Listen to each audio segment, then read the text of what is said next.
Hello, welcome to a Career Oyster podcast. I'm Howard Caddy, founder and head coach of Career Oyster.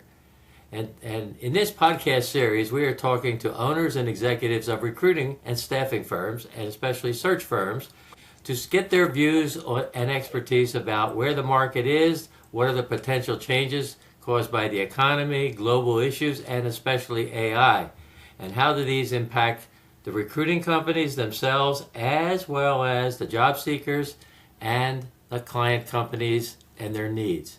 My guest today is a founder and president of a company called Salus Talent. It's Meghann Salus, and she has been doing this for quite a while in Chicago. And she's a specialized company, which is looking a lot for key positions in a company, but especially those that are in the linchpin stage. So without further ado, let me thank you for attending today, Meghann, and I'm looking forward to this conversation. Thanks, Howard. I appreciate you having me. I'm looking forward to it too. And I love talking about this. It's my passion. And so, yeah, I'm thrilled to be here and excited for the conversation. Um, Great. yeah, Tell us about your company, how you would introduce it to the audience. sure. We're based in Chicago, but we're a international company, actually. We're retained executive search. We focus on mid-level to senior level hires, kind of the linchpin roles that you were talking about, the roles that really drive a company's trajectory. So that's about mid-senior up through executive levels.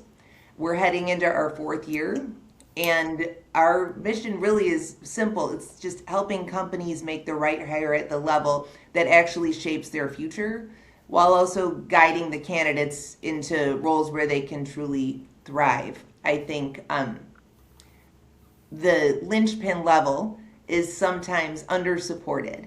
Those manager up through director or junior VP level roles that kind of are sometimes a man without a country, not fitting neatly into typical executive search and not really fitting into the contingency model either. No problem. So, yeah. I stumbled on that word linchpin myself. In all my 40 years of the recruiting and everything I else, I've say never it used that term, constantly right? too. I had to almost look up how to spell it. But so anyhow, but it has a great term for that. And I agree with you. It is you make the placements there, but you don't think of succession planning and the longer term. I sold that to the candidates, but not necessarily to the hiring people as to what they should be looking for. So I think that's a very unique position. Thank you. And what really started that was I really grew up in executive search. And so usually I would be searching for C-level hires. And many times I found that those prospective candidates or the clients themselves would also ask if the companies where I was serving at the time would support those linchpin level searches. I didn't call them that at the time, but those sort of middle management up through just below the C level. And most executive search firms don't. And I thought, well, first of all, these are really important roles from a succession planning standpoint, of course. If you have a solid hire in at that level, that really takes care of a lot of that succession planning, which can be very complex and sometimes quite painful. And if you have that already situated within your company and it's solid, that really brings value. Also, there are a lot more of those positions than there are the C-level positions, and so Sure. that's another thing. And we started calling them linchpin roles because Great. it really is what they are. They often represent that future leadership bench, and they're the ones running business day to day by and large. So they're incredibly high impact, but also, like I was saying, they're underserved.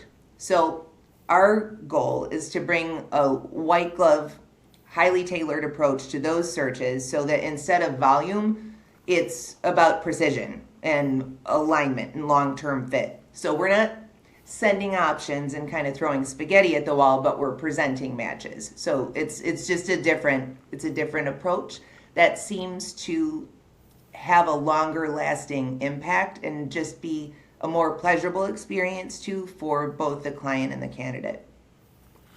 That's excellent. My own experience in the contingency space was that was kind of the top of our line usually.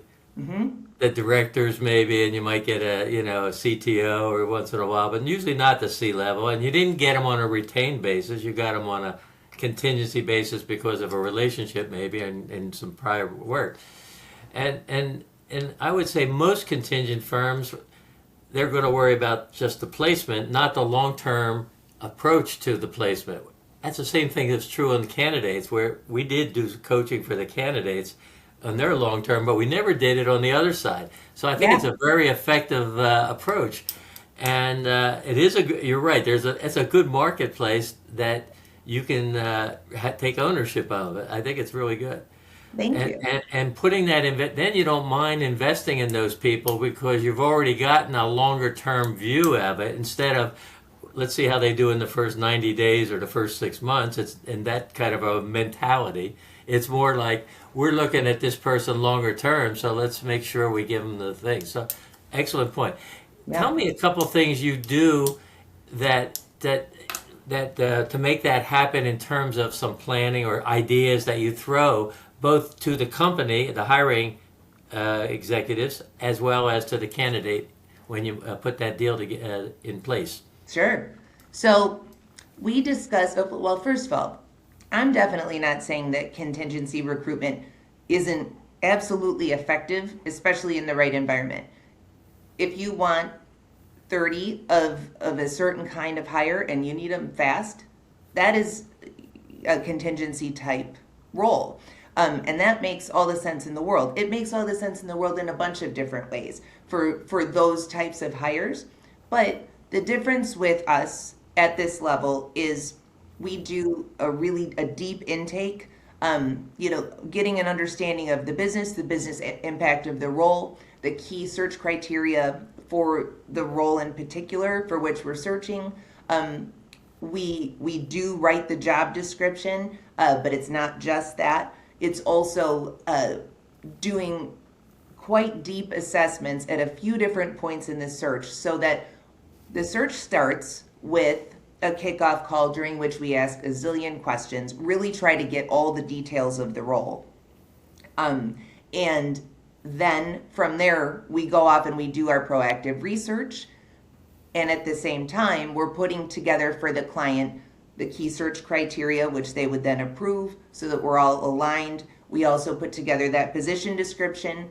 And then we are out in the market and we do an initial candidate profile. So for that, one of our recruiters is speaking with the prospective candidates and screening them against that key search criteria. After that, then we would present to the client a solid slate of candidates that all fit that criteria and gauge their reaction. We'll calibrate then, go back to the people that they have some interest in, and do a longer form 60 to 90 minute video interview that's more behavioral in approach, during which we would glean story style examples of demonstrated success in all of these areas. Also get a sense of the whole person so that we understand them to the point that we can, personality wise, leadership approach wise, as far as what they're targeting in their future work, and all of those things, because this has to be a match on both sides. That's another thing. It's just as important for the candidate to be interested and motivated to make this change as it is for the client to hire them. So it's about the human connection when it comes down to it, and that's the main goal. So that's what we're aiming toward throughout the process. We do these assessments, and by the time they get to the client, they do have a sense of the whole person, and then they can get into the nitty-gritty of whatever the role is. Say it's a director of R&D. I'm not going to be able to understand the scientific qualifications in the same way as, say, a vice president of R&D would be. But by the time the candidate gets to them, they can really get into what that nitty-gritty is so that they're timeline is shortened, and they also have the confidence of knowing, okay, I know this person at least is a fit up to this extent. So it streamlines the whole process.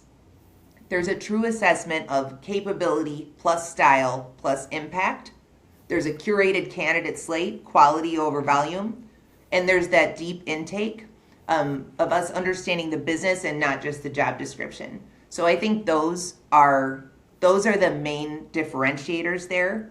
But also the human connection piece. Usually these candidates aren't applying. We've engaged them. They're already successful in this kind of work. So that trust and the conversation unlock the top talent. And that's where the human insight really still matters a lot. In the one of the frustrations I've had in my long career in the contingency space was we would attempt to do a lot of coaching and counseling, and that's not quite full assessments, etc. But we try to do a lot of to make sure the goals were right, what they wanted to do was right. And then we'd find some candidates, but the problem was we're in a rat race. Right. To compete with the other contingency firms, unless I could get at least an exclusive. And one of the biggest frustrations was we'd find a couple of really good candidates, do a lot of work, and then someone with a resume from San Diego wins the deal. And I go, how'd that happen? I know. I'm glad you brought that up, because that's another thing. We do work only on an exclusive basis. And because that does happen, I know. And that is so discouraging. And That's right. And it's a different approach if you're racing if you're racing for the candidates, it's hard to slow down and actually choose, versus having it be almost reactive when you thought, okay, this person could be good, let's get him, and let's get him fast. So yeah, I think that can be hard. I also think it can be effective. I know a lot of colleagues in contingency firms that are hugely successful by having, large databases full of folks where they understand their skill set, and they're able to get them on the line quickly, and that's great. And they maintain those relationships, and there's a lot of value there too. It's a different approach. That brings me to a question of how do the candidates feel with the approach, and do they then, suppose they get sent out or they're a candidate to be considered and they don't get the position, you have a database with them still? Sure. Do you try to assign them if you find another appropriate opening? Yeah. So, and that's happened many times where we've had, and the thing is, because we go through this kind of process where we've talked to them so deeply and for such a long time, and we've got so much information, we do our very best to maintain relationships with all of these candidates. So that, yes, absolutely, if we had a role that we were supporting, and there was a candidate who maybe was in that final slate but didn't quite get it, it's such a wonderful thing when we're able to call them and say, hey, we've got something else for you, this could be really exciting. And that's happened many, many times. Yeah. And typically, you probably send 3 to 5 candidates out at least, right? Yeah, well, at least. I would say in that first candidate slate, it's typically somewhere in the neighborhood of 4, 5, 6 candidates, depending on the role. Sometimes we have those, the roles we call the purple squirrels, where we're looking for a very narrow profile. That's a technical term, isn't it? Technical term. I know, it sounds very professional. Okay, yeah. But it's true. Sometimes if they're, if there's a very, very narrow profile and the person has to maybe relocate to somewhere that, is a small town, it's not for everybody, something like that, then we don't have 6. Then we maybe have 4, something Sure. like that. But we are presenting the best of the people we found as well. So there have been, for instance, we recently had a VP of finance for a wholesale produce company. And this was, a really interesting role on the CFO succession track. And so there was a lot of interest for that. And we had 12 potential candidates. but we knocked it down to 6. We presented the top 6. We kept the other folks kind of, in conversation, just in case we had that presentation meeting and the client said, you know what, no, I'd really be comfortable with someone more toward this way, or has more of this sort, whatever. If we somehow were maybe not hearing the client's needs in the way that's not the way I want to say it actually. If during the conversation with the client, it was discovered that someone else on the potential bench would be really interesting to them, then we still had them. So, in that case, that's not what happened. The other 6 ended up moving forward. But we did maintain relationships with the other 6, and those relationships continue. So we'd be thrilled if we were able to place them in it with another good company. So I can see very quickly from this conversation how the companies would like this approach. That's obvious. Thanks. And with the candidates, with that loyalty you're building up and whatever, I think that's also good. Tell me what kind of assessments do you try to make them take some tests and things like that add to the data that you can provide? Well, that is something that we absolutely can do, and we do sometimes. It depends on the nature of the role. So if it is a heavy leadership role and the culture is very specific in one direction or another, we do ask, hey, is it appropriate for us to do a Hogan assessment or something like that, or even a human design? We've been asked, for that, or a Myers-Briggs, to see how this candidate would fit within the personalities of the existing team, because that's another thing. That's something else that we're really assessing. What will be the chemistry fit? What will be the alchemy with the team? Because that is really, as we kind of know, that's what it boils down to. You have to be able to sit in the room with the person, and we spend most of our lives at work. So hopefully it's enjoyable, and that's the goal. And also, Howard, seriously, that's why this is valuable work. Because if we can walk alongside someone to their next chapter in life, it's one they want to write, and it affects then in a positive way the entire team they're joining, and all the people and the spheres of influence of all those individuals. If we can make a positive impact in that way, I think that means something. And I think it's mutually beneficial for both sides. The that's right. career gets more defined from a candidate view, and the company has a bigger commitment to that candidate because they have a longer term view instead of let's see what they do in the first 6 months or whatever. That's exactly it. Yeah, And it affects the bottom line then too eventually. I mean, because it can't help but affect it, Well, and turnover is expensive, and then That's right. yeah, the turn that a lot of people stay in companies has shrunk quite a bit, as we know. Yeah. So this would give you a much better probability of extending that. We could probably talk another hour on that, but I know, we probably could. And just briefly, one little thing. That is all true.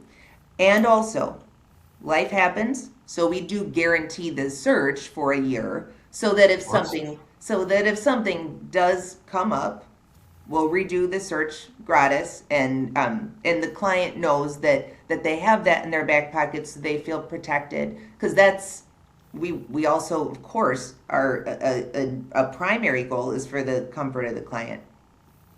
Great.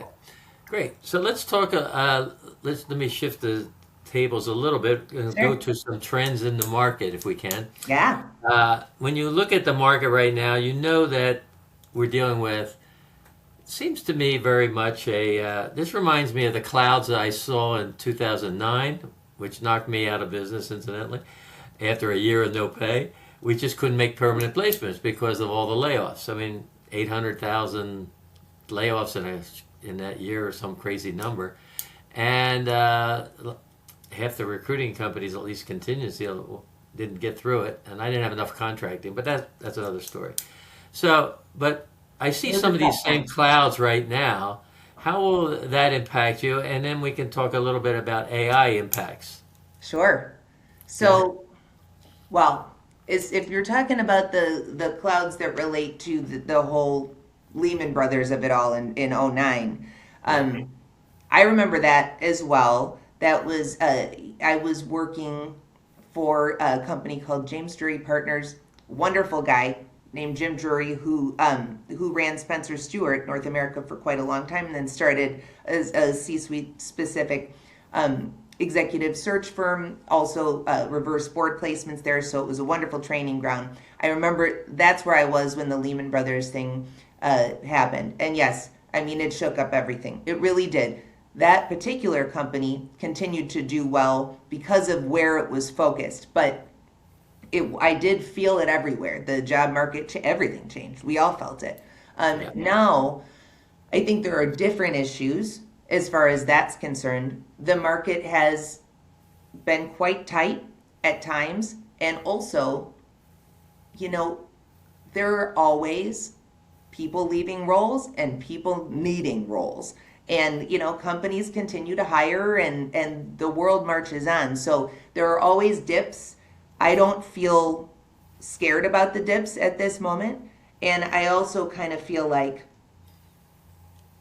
it's important to be nimble and be aware of what's going on in the market so that you can kind of plan for it and protect against any major incoming hurdles. But I am still finding that there are candidates who are interested in talking, and there are clients who are interested in hiring. So for me, for what I'm seeing, we're doing okay still. The Well, market keeps moving. you're also, if I understand correctly, you're also industry agnostic, right? Agnostic. That's exactly true. Yes, that's right, and that helps. So the bulk of our current business is really in food and agriculture, but we also are industry agnostic. Our real differentiator is that linchpin level focus. So Love it. Yeah. we're in food and agriculture. A big percentage, at least right now, of our work is within that space. Also in legal, also in communications. There are a bunch of different industries we serve, so that helps. So that if in one spot there's a little bit of a dip, we can kind of pivot. So that does help, and there's enough to go around. Well, that's right. And so that's good. So candidates that specifically in those areas, they might want to get in touch with you, or Sure. at least to There are introduce other industries themselves we to you. serve as Yeah. well. Yes, salustalent.com. And I'm at Salus at salustalent.com too. So yeah, I would love to hear from anyone, and the other websites we serve pardon, the other industries we serve are on our website too. Very cool.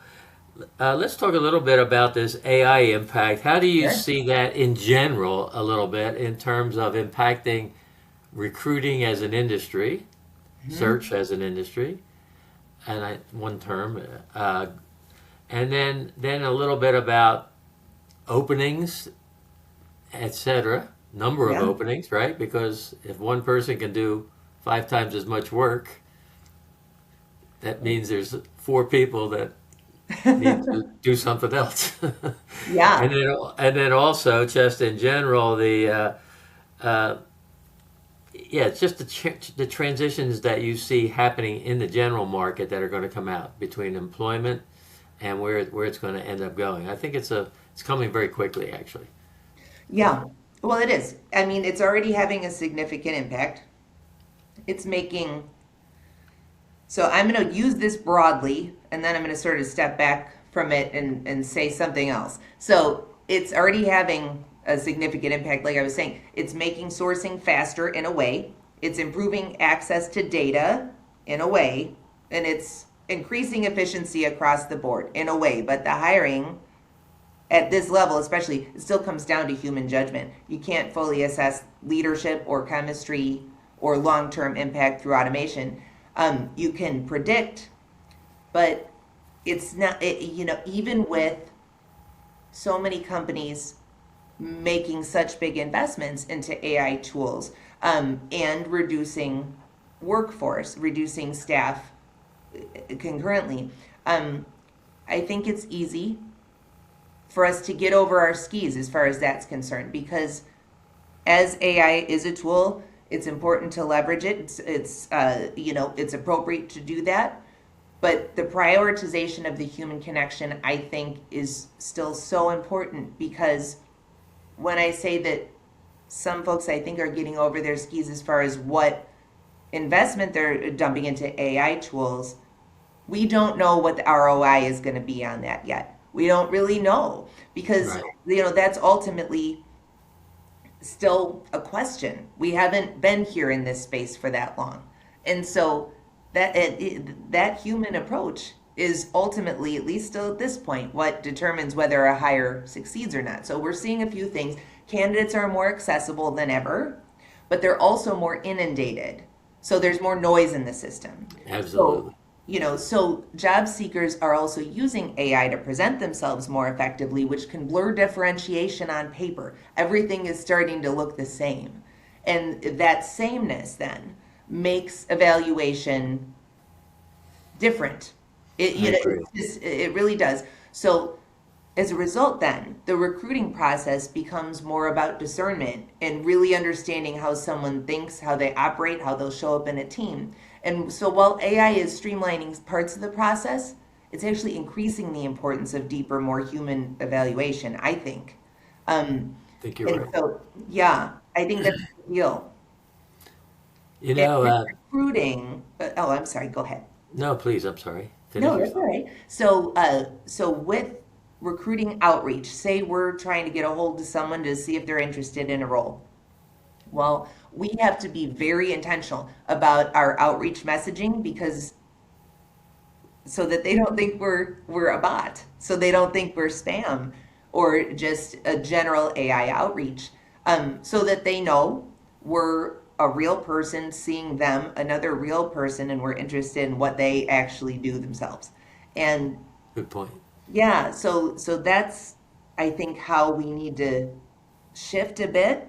Um, I don't think that, at least if recruiting remains a part of what we do in the world to hire, which I think it should, and I expect it to, um, that human connection point is just more and more important as we Now, continue. I talked to about 10 or 15 people already, and everybody kind of sees that AI will be a tool to be used, Yeah, and if you don't transition to learn to use it, then you will be probably replaced by the tool because it's going to replace and change those jobs. So, in the end, I think you're right. There's going to be a bigger emphasis on the people side, how you interview, also your capabilities, not experience. Because the fact is, people don't have experience in this. that's And true. therefore, you have to show the transitional skills and capabilities in the next roles to get those jobs and compete. Yes. And there's assessments, but good interviewing, et cetera, can identify those the way you're Mhm. doing it. Very good. I like it. Um, let's see what any other strategies and things that you can think of that you're trying to employ at this point. You definitely chase passive candidates or people that are so-called hidden market, or let's say they're opportunistic. And from my history for all these years, I always knew that 80% of the people would be available, 20%, 25% are active, maybe a little more, and then the rest of them are opportunistic. And then Yeah, there were 25% that no matter what you do, they're not interested. You can't do that. that's true. There's And it always that really, big gap, but you have to reach them, like you mentioned. right. And it really depends on the role itself. And because if we're reaching out to someone that's, say, a VP of operations in the realm of beef slaughter, something like that, that's going to be a very different person than someone who is, say, an associate director of R&D for a pet food company. I'm just thinking of different things. Or and those roles are going to be very different from a salesperson. So I think it's important to truly understand the profile. And when you're when we're reaching out to these prospective candidates, to actually truly look at their profile, look at what we know about them already from their LinkedIn profile, or if we have a resume or whatever it is, and say, okay, this person is special because of XYZ. And in the outreach to them, make mention of that so that there's an immediate and genuine connection. I also think it's really important not to try to fit a square peg in a round hole. I don't believe in a hard sell. This is something where if a candidate is interested or they seem interested in pursuing a new opportunity, then it's important for us to do everything in our power to help them present themselves successfully.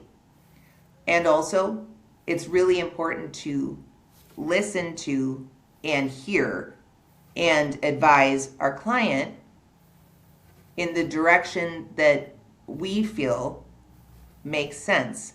Our allegiance, of course, is to the client's goal. Yes. But also, it's important for us to gain credibility with the client by presenting candidates that actually do fit their spec and learn enough about them so that the client can trust that we're leading them down the right path. Ultimately, it's the client's choice whom they hire, of course. But building those relationships underneath those processes are what bolsters them up. And that's what creates lasting relationships and good hires. And then those linchpin level hires eventually, hopefully, are succeeding into the C-level roles. And we've still got that good relationship because we've built the trust and we're not trying to make anyone do something they don't want to do. We're trying to do the opposite. You're playing the risk game, and Yeah. you're minimizing the risk of a turnover or a fallout That's by right. doing the homework up front instead of finding out 90 days in that they don't have this and they don't have that. Yeah. And I missed that. I didn't realize they didn't know where a farm was. Yeah. Excuse me. It's reading the room, asking the right questions, and also follow through on what we say we're going to do. And that white glove approach also means that we're shepherding the client through the entire process to the extent that they want us to the very best of our ability. So that, because if they're coming to us, that means that typically a client company will have already tried to look for the role themselves. Sometimes not, but typically yes. So we're trying to take work off their plate, not put more on. So it should feel like a respite for them. The meetings should be enjoyable for them. They should feel like we're on their side, which we absolutely are. And both sides should feel that way, meaning the client and the candidate. Mm-hmm. I love it. No, it's very good. I never had the chance to play. I mean, I guide the client on some things, but we didn't have a need actually in a lot of cases to go into capabilities and other things that are longer term Yeah. considerations. And you have that built into your process, which is excellent. I haven't heard that from the other conversations. I've heard different levels of quality and different levels of assessment, but I think that's really good. And I love the niche you're in, the linchpin niche. Thanks. So Me too. my vocabulary went up by 50%. So, at least. What else we got here? I would like we're kind of coming to the end of our brief initial conversation. Hopefully, we can do some more. I'd love to. And anything else you'd like to add at this point that I didn't have that you thought about when coming into the meeting? Please. Well, I've really enjoyed this conversation. I feel like we hit on a lot of good things. But one thing that I'd want to say again is because of the competition sometimes between executive search or recruitment firms in general, that can be hard. And I feel like if we're focused on thinking there's enough to go around, I guess is what I'm saying. Oh, We yeah. all do different things. We're all good at different processes and doing things a different way. But I think if we have a solid process, if we're working with integrity, if they're working constantly coming back to that core of the true human connection, I think that it has to be successful if that's where you're coming from. And Good. that's what we've found. Yeah. Well, with that nice motto and philosophy, I think we can end this conversation, to be continued maybe in the future with another one. I hope the audience appreciates it and you get them to want to work with you and respond. Can Well, you thank give them you. one more time how to reach you very clearly, email Sure. and et cetera, and then they can reach out. Okay, I love that. Yes. You can reach us at salustalent.com. There's a contact form on the website. It's real simple, and we'll get right back to you. Otherwise, my direct email is msalus@salustalent.com, SALUS. And so those are two good ways to reach us. Also, we're all on LinkedIn and we're around. So any way like that would be wonderful. And I would be thrilled to have any further conversations or answer any questions. Like I say, we're industry agnostic. We focus in a number of different industries, but also we have capacity to go beyond that. All of us on the team have many years in the business. I started in 2006, and the folks on the team, we all of us have at least that amount of experience. So we've been around a while, and we really love what we do. And so I have a belief that, and it even says this on our website. It says, "What you seek is seeking you." I think That's when correct. the vision is clear, strategy becomes easy. And so if we can get the vision clear during a search, we know where we're going, and we can help get us there.